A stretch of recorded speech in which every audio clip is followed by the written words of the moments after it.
A very good morning, students. Welcome to today's class on business ethics and corporate governance. So far we have completed 3 units in BECG. So today we shall start off with the fourth unit, and the topic that we have got at hand is regulatory framework of corporate governance in India. So we are going to discuss this topic called regulatory framework of corporate governance in India. Okay. Now, when we talk about regulatory, it's a government body, it's a government entity which is used to control, which is used basically to monitor. And then in case if somebody is falling off the line or somebody is resorting to some unethical practices which are going to harm the interest of the business, harm the interest of the investors and other members and other stakeholders, then that particular body is given legal powers to take action. Now that's what we say as a regulatory body. In India, we have certain regulatory bodies. For example, if you take financial markets, we have got two regulatory bodies. For the money market, we have Reserve Bank of India, which acts as a regulatory body. And for the capital markets, we have got Securities Exchange Board of India, which acts as a regulatory body. Similarly, in the field of insurance sector, we have IRDA, right? Insurance Regulatory Development Authority. Similarly, we have got TRAI, Telecom Regulatory Authority of India, right? So that is in the telecommunications market. We have got this regulatory body. So we have got these regulatory bodies in place to monitor that particular industry, to monitor that particular industrial sector. And if anyone is crossing the line, or I mean, if anyone is resorting into any unethical practices which harm the industry, which harm the investors, which harm the stakeholders in that particular business, then this regulatory body is given certain legal powers. It's given a certain legal powers to penalize them and to take necessary action that is required as per the law. Okay, so that's what the regulatory bodies do. So similarly, here in India, we have a regulatory framework, right? We got a regulatory framework for corporate governance. Now the difference is regulatory body is an institution. It's an institution that is established through law as per the mandate of constitution and as per the laws that are acts that are being passed in the legislative assembly or in parliament. Now we happen to form in constitutional body called as SEBI, called as RBI. Now here for corporate governance, we don't have an institution like that which is going to oversee, which is going to monitor, and which is going to look after the implementation of corporate governance in India. But we have got certain legal guidelines, and every organization is required to comply with those particular legal guidelines. So the legal guidelines that are there in place is what we call as regulatory framework. So when we look at the title, we can also rephrase this particular title as the regulatory framework. It can be also be replaced as the legal guidelines of for corporate governance in India. That's the meaning of this particular title. So now let us see what are the legal guidelines that we have got for corporate governance in India. All right. So broadly speaking, the corporate governance mechanism for companies in India is enumerated in the following regulations or in the following guidelines. The first one being the Companies Act 2013.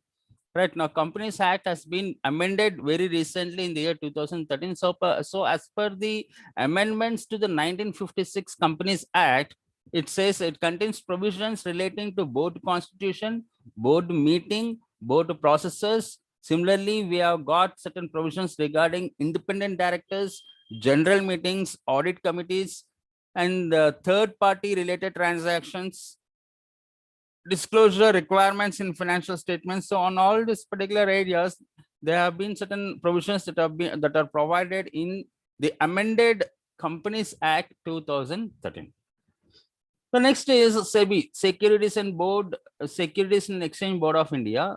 Now SEBI guidelines. SEBI is, all of you know, a regulatory body having jurisdiction over listed companies, which issues regulations, rules, and guidelines to companies to ensure protection of the investors. So as you know, in capital markets, the SEBI is the watchdog. Now, standard listing agreement of stock exchanges. For companies whose shares are listed on the stock exchanges, we have got the standard listing agreement also. That's also there in place. Next is our accounting standards issued by the Institute of Chartered Accountants of India. Now, ICAI, Institute of Chartered Accounts of India, right? It does issue certain accounting standards. Now, all of us know that ICAI, or Institution of Chartered Accountants of India, is an autonomous body, now which issues accounting standards providing guidelines for disclosures of financial information. Now, Section 129 of the New Companies Act provides that the financial statement shall give a true and fair view of the state of affairs of the company or companies and comply with the accounting standards notified under Section 133 of the New Companies Act. New Companies Act in the sense Companies Act that is amended in 2013.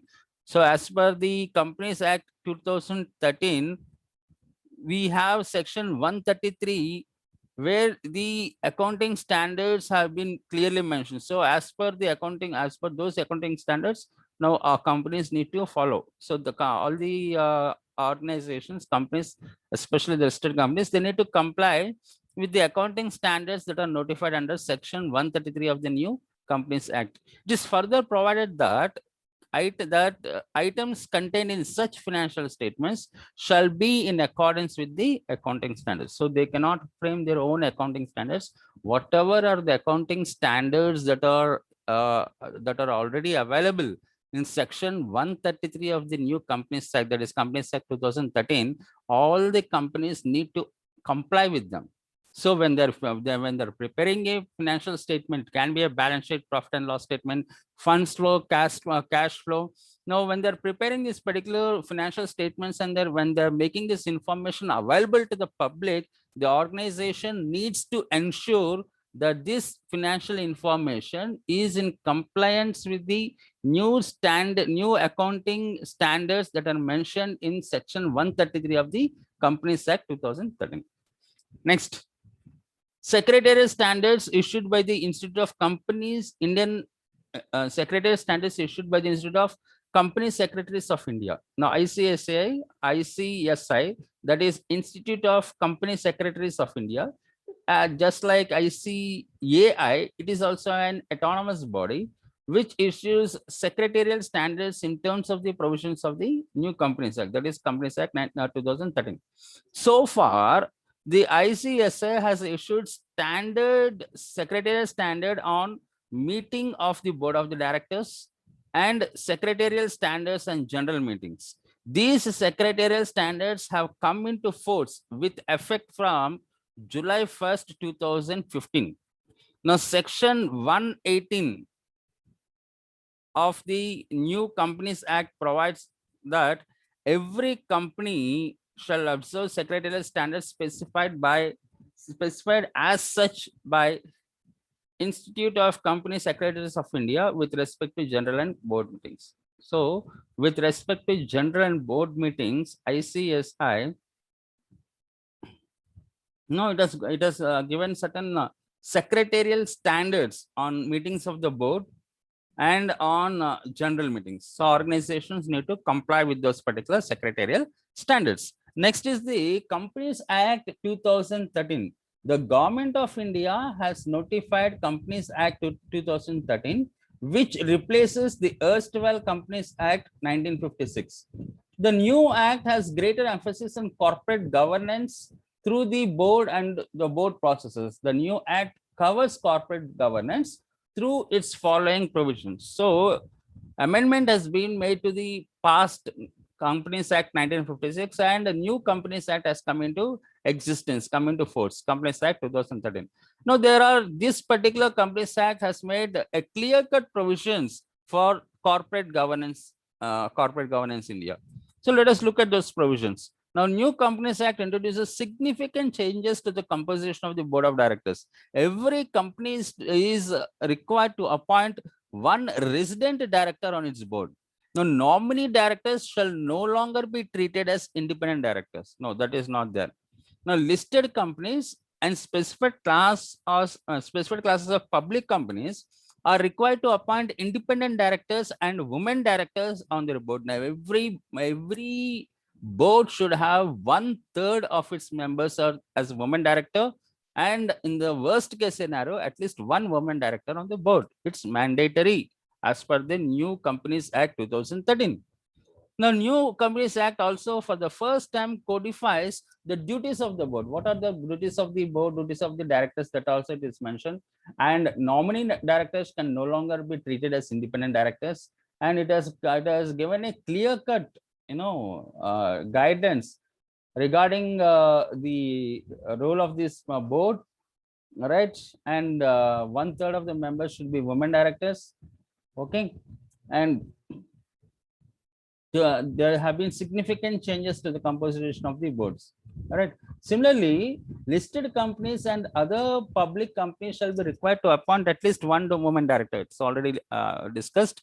New Companies Act mandates following committees to be constituted by the board for prescribed class of companies: Audit Committee, Nomination and Remuneration Committee, Stakeholder Relationship Committee, Corporate Social Responsibility Committee. So CSR Committee, Audit Committee, Nomination and Remuneration Committee, Stakeholder Relationship Committee, these committees are mandatory. All right. Every public company is mandated. It is forced, or it is compulsory on their part to constitute these committees in their organization. Now, let us look at the most important phase of our corporate governance. And in a way, we can say a foundational pillar for corporate governance, that is nothing but listing agreement. Now, let us look at the listing agreement and its applicability to the listed companies. Now, SEBI, Securities Exchange Board of India, it has amended the listing agreement with effect from October 1, 2014 to align it with the New Companies Act. So whatever changes that have been made in the New Companies Act to align with the New Companies Act, now SEBI also has made certain has amended the listing agreement. Now, clause 49 of the listing agreement can said to be a bold initiative towards strengthening corporate governance among the listed companies. Now, this clause, that is nothing but clause 49 of the SEBI Act. This clause intends to put a check over the activities of companies in order to save the interest of the shareholders. Broadly, clause 49 of the Securities Exchange Board of India, SEBI, provides for the following. Now, let us look what are the changes that SEBI has done to the listing agreement. And clause 49 of the listing agreement focuses especially on the changes that are made that have been made by SEBI with regard to the corporate governance. Now, the first is the board of directors. Now, the board of directors shall comprise of such number of minimum independent directors as prescribed. In case where the chairman of the board is a non-executive director, at least 1/3 of the board shall comprise of independent directors. And where the chairman is an executive director, at least half of the board shall comprise of independent directors. So if it's a chairman and managing director, in that case, half of the board members should be independent. If he is just a chairman and he is not holding the position of managing director, just chairman, then 1/3 of the board should have independent directors. Next is the audit committee. The audit committee is to be set up. The audit committee to be set up shall comprise of minimum 3 directors as its members, and 2/3 of which shall be independent. Now, every audit committee should have the board members, minimum 3 directors from the board in the committee. And among this particular directors from the board who are present in the audit committee, now 2/3 of them should be independent. Okay. Now, third one is the disclosure requirements. Periodical disclosures relating to the financial and commercial transactions and remuneration of directors, etc., to ensure transparency. Now, this information regarding the commercial transactions, financial transactions, remuneration of directors, etc., now they should be made available to the retail as well as institutional. Now, forget about retail and institutional, it should be made available to the investors. Next is the CEO or CFO certification. To certify to the board that they have reviewed the financial statements and the same are fair and in compliance with the laws and regulations and accept responsibility for the internal control system. Now, this certification should be done before giving the financial statements to the board. Now, report and compliance. A separate section in the annual report on compliance with corporate governance. Quarterly compliance report to stock exchanges signed by the compliance officer or the CEO. Company has to disclose compliance with non-mandatory requirements in annual reports. Now, they have to report to the SEBI, and at the same time, they need to ensure they need to give a compliance report to the stock exchanges, which is to be signed by the CEO or the compliance officer, saying that whatever we are doing it in compliance with the law. Now let us look at the SEBI norms based on Kumar Mangalam Birla Committee. Now all of you know that Kumar Mangalam Birla committee has been formed initially in the initial days. Now this particular committee has been formed, by SEBI. Okay. Now, SEBI in 1999 set up a committee under Sri Kumar Mangalam Birla, who then was a member of the SEBI board, to promote and raise the standards of good corporate governance. Now, the primary objective of the committee was to view corporate governance from the perspective of the investors and shareholders and to prepare a code which is suitable to the Indian corporate environment. Now, the committee divided the recommendations into two categories. One, they said mandatory recommendations. Second, they said non-mandatory. Mandatory in the sense, in case if you are going to take this particular committee recommendation seriously, the committee report seriously, now mandatory requirements, every company has to compulsorily implement those particular requirements. Non-mandatory is up to the companies. Now, the recommendations which are absolutely essential for corporate governance can be defined with precision and which can be enforced with the amendment of the listing agreement is classified as mandatory. Now, what is classified as mandatory? Now, which are absolutely essential for corporate governance, that is one, and which can be enforced through the amendment of the listing agreement. Now, this is termed as mandatory. Others, which are desirable or which may require changes of law, can be classified as non-mandatory. Now, let us look at the mandatory recommendations. The mandatory recommendations are applicable to the listed companies with paid up share capital of 3 crores and above. Wherever the paid up share capital is above, 3 crores and above, there every listed company which has got a paid up share capital of 3 crores and above should compulsorily implement these recommendations. So now let us look what are those recommendations, mandatory recommendations. Now, composition of the board shall be optimum combination of executive and non-executive directors. Okay. Next, audit committee should contain 3 independent directors with one having financial and accounting knowledge. Okay. Now it should contain 3 independent and one of them should have sound financial and accounting knowledge. Now, remuneration committee is mandatory, it should be set up. Now, the board should hold at least 4 meetings in a year. All right, it should hold at least 4 meetings in a year with a gap of 4 months between 2 meetings to review operational plans, capital budgets, quarterly results, minutes of the committee's meetings. Now, the director shall not be a member of more than 10 committees and shall not act as chairman of more than 5 committees across all the companies. That is also need to be taken into consideration. Now, management discussion and analysis report covering industry structure, opportunities, risks, outlook. Internal control system should be ready for external review. Now, this particular analysis report covering the industry structure, opportunities, threats, risks, outlook, and internal control system. Now, this particular analysis report should be ready for the external review. Any information should be shared with the shareholders in regard to the investments. So whatever investments the organization is going to make, any purchases, any mergers, acquisitions, any of these particular investments, wherever the company is going to invest its money, now this information should be compulsorily, it should be given to the investors, the shareholders or the stakeholders. Next is non-mandatory recommendations. The committee made several recommendations with reference to the role of the chairman, with reference to the remuneration committee of board, with reference to shareholders' rights for receiving half-yearly financial performance. Now, with reference to postal ballot covering critical matters like alteration in memorandum, with reference to sale of whole, a substantial part of the undertaking, with reference to corporate restructuring, further issue of capital, and finally, with reference to venturing into new businesses. Now, these recommendations were to apply to all the listed private and public sector companies, their directors, management, employees, and professionals associated with such companies.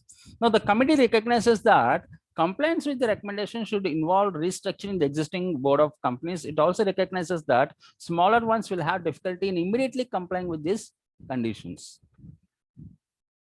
Now, let us look at clause 49 of the listing agreement. As I told you, clause 49 of the listing agreement is a very crucial aspect. It is like a foundational pillar for corporate governance in India. Now, there are certain requirements mentioned in clause 49 of the listing agreement which a listed company needs to follow. The first is rights to shareholders and role of stakeholders. Company should seek to protect the rights of shareholders, and it should facilitate them so that they can exercise their rights. Shareholders should be part of any decision of fundamental change and should have right of voting in general meetings. They should be allowed to effectively participate in key corporate governance decisions, to questions to board, put up agenda items on general meetings, made clear on voting procedure, and their grievances should be addressed, including protection to minority shareholders. Voting process should be easy and not a costly affair. Okay. So that's with regarding to the rights of the shareholders. Next, disclosure and transparency. Now, companies should disclose material matters timely, including balance sheet, profit on loss statement, ownership, and governance issues. Now, companies should follow applicable accounting standards in true spirit, and statutory audit should be conducted by competent and independent qualified person. Sharing of information should be timely and it should be accessible to all users in cost-effective manner. Minutes of the meeting shall be maintained, recording dissenting opinions also. Okay, so that's with regarding to the disclosure and transparency, where you will have to disclose the information on balance sheet and profit and loss statement on issues of governance and ownership, right? Similarly, transparency is every company should apply the accounting standards in its spirit, and statutory audit should be conducted by an independent qualified person, competent and independent qualified person. So that's with regarding to disclosure and transparency. Next, responsibilities of the board. All the members of the board, including KMPs, to disclose any material interest in any transaction or matter in any matter, whether directly or indirectly. Now, board and management should maintain confidentiality and transparency of information. If an independent director resigns or is removed by board and his position is not fulfilled before, then his position shall be fulfilled immediately within 3 months. If you are removing him, then if the post is vacant, it cannot remain vacant for more than 3 months. So within 3 months, you need to appoint a new independent director. Or next board meeting, whichever is earlier. Company should have a whistleblower policy, and it should also safeguard persons who avail such mechanism. Such policy should be on the website as well as on the audit report. There has to be a written code of conduct for board and senior management, which should be posted on the website. So this is the responsibility of the board. Next is non-executive directors compensation and disclosures. Any fees, compensation paid by board, approved and paid by board, and have prior approval of shareholders. All right. So anything that you are paying should be approved by the board, and it should also have a prior approval of the shareholders. Sitting fee to non-executive directors does not require prior approval if it is within the limits of the Companies Act. But if it is beyond the limits of Companies Act, yeah, you have to get a prior approval. Independent directors do not entitle for stock options. Independent directors are not entitled for stock options. Only executive directors are entitled for stock options. Now, there are other provisions of committee and code of conduct. Now, the board shall meet at least 4 times in a year. Should it meet at least in a 4 times in a year between meetings of 120 days. Minimum information to be made available to board is in Annexure X to the listing agreement. A director shall not be a member of more than 10 committees, and at the same time, he cannot act as a chairman in more than 5 committees. He needs to update to board regularly about his membership in different committees or boards. Now, board should review compliance report prepared by company, including action taken on non-compliance, if any. Next is the audit committee. Composition, quorum, and meetings should be disclosed. There has to be a qualified and independent audit committee with terms of reference. Audit committee should have minimum 3 directors, of which 2/3 of these directors should be independent. Now, chairman should be independent director and should be present at an annual general meeting. Now, the role of audit committee. Now what audit committee is supposed to do in an organization. That's what here we are discussing. Oversight of financial reporting process, and it should ensure disclosure of financial information which is reliable and credible. It should ensure that this financial information is reliable and credible. That again is the role of the audit committee. Now, recommending appointment, remuneration, terms of appointment, approval of payment for any other service of statutory auditors. Right. Similarly, appointment of CFO or finance head is again the role of audit committee.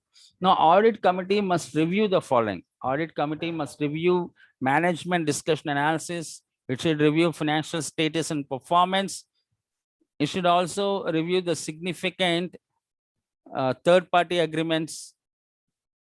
Right. Similarly, letter of internal control weakness issued by statutory auditors, internal audit report and appointment, terms of appointment, removal of internal auditors, quarterly financials before they are submitted to board. Now, all these things must be reviewed by the audit committee. Now, let us look at the nomination and remuneration committee. Now, board shall appoint such committee of non-executive directors, which should have at least minimum three directors, and with 1/3 of them independent. Chairman of committee should be independent director. Chairman of the company may be appointed as a member of committee, but he cannot chair the meeting. Now, the role of the committee is to formulate criteria for evaluation of performance of the board and independent directors, qualification, independence and attribute of a director, recommend to board a policy for remuneration of directors and employees. Right. Similarly, identify a person who can be appointed in senior management or as a director. Now, similarly, recommending to board their appointment and removal and evaluation criteria. Okay. Next is our other enclosures. Now, all RPT should be disclosed in compliance report on corporate governance. Policy of RPT should be disclosed on website and link in audit report. If company has not followed accounting standard, then management should give explanation. Senior management should disclose to board their conflict or potential conflict to material, financial and commercial transactions. Now, code of conduct of board of directors and senior management should be disclosed on the website. Now, next, report on corporate governance, the final one. There has to be separate section in audit report on corporate governance and its compliances. Company should submit to respective stock exchanges its compliance report on corporate governance within 15 days from the close of the quarter. Company should obtain certificate from auditors or from practicing company secretary about compliance of corporate governance, and this certificate should also be attached with director's report. Okay, so this is all about our clause 49. Okay, so this particular chapter, unit 4, is basically about the regulatory framework that we have in India with regards to the corporate governance. So what are the acts that are falling under what comes under the regulatory framework? We have the New Companies Act of 2013. We have the listing agreement, and especially clause 49 under of the listing agreement of SEBI that comes under this particular regulatory framework. Similarly, we have Institute of Chartered Accountant. So section 129 of the New Companies Act and section 133 of the New Companies Act. Now these are again overseen by they cover the accounting standards, and these accounting standards are issued by Institute of Chartered Accountants of India. Similarly, there are certain secretariat standards. Secretariat standards mentioned in section 118 of the New Companies Act, which are again overseen or looked after by Institute of Company Secretaries of India. Okay, so now we also have seen under the New Companies Act what are the changes that have taken place with regard to the corporate governance, and how the New Companies Act has provided certain provisions for corporate governance that we happen to see. Similarly, we discussed the 10 points, 10 key points that are listed in the listing agreement, and this listing agreement has come into effect from October 1. It was prior, but SEBI has amended, made certain changes, right? So the clause 49 of the listing agreement has listed down the bold changes that SEBI has made to the listing agreement, right? With regarding to the board of directors, audit committee, disclosure requirements, CEO, CFO certification, report and compliance. Similarly, SEBI also formed a committee, right? Now CII formed Narayan Murthy committee, SEBI formed Kumar Mangalam Birla committee. Now this particular Kumar Mangalam Birla committee has given recommendations, and its recommendations are divided into two categories. One is mandatory recommendation, the other one is non-mandatory recommendation. So under this particular, when we look at the mandatory recommendations, they basically spoke about the composition of the board. They spoke on the role of the independent directors. They spoke on, I mean, we have provisions on remuneration committee. Okay, on this particular, similarly on the directors, okay, who can be the directors on these particular issues. Now recommendations are being given, mandatory recommendations. Now when we look at the non-mandatory recommendations, now this focused on the role of the chairman, the remuneration committee, the postal ballot, corporate restructuring. Now on this particular issues we have got non-mandatory recommendations. So that's with regard to Kumar Mangalam Birla committee recommendations divided into mandatory and non-mandatory. And finally, we also discussed one of the key regulatory framework for corporate governance in India is clause 49 of the listing agreements. Because in this clause 49 of the listing agreements, now SEBI has made certain bold changes. All right, SEBI has made certain bold changes. So when we look at that, so this particular bold changes have been confined to the rights of shareholders and role of shareholders, the disclosure and transparency, responsibility of board, and non-executive directors, their compensation, their disclosures. Similarly, the code of conduct, audit committee, the role of the audit committee, okay, nomination and remuneration committee, other disclosures, and finally, how to submit a report on corporate governance. So these things are covered under our regulatory framework. So before I wind up the class, let me just refresh your memory.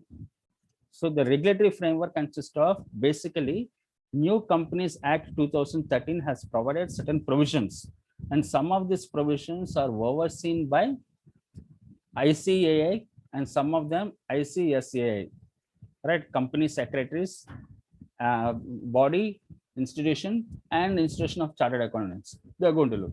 So these provisions are under Companies Act 2013. Next is clause 49. So SEBI also has incorporated certain bold changes under the listing agreement. So in the listing agreement, clause 49 of the listing agreement focuses, there are 10 key points which happen to throw light. Okay, so these two, Companies Act 2013, clause 49 of the listing agreement, they are the regulatory framework. Apart from these two, we also have recommendations given by the Kumar Mangalam Birla committee. So these recommendations, we classified them into mandatory recommendations and non-mandatory recommendations. So that's with regard to the regulatory framework of corporate governance in India. So in the next class, when we meet, we shall start off with Unit 5 with the topic called Corporate Social Responsibility. So till then, stay safe, stay healthy, and I wish all of you a very pleasant day.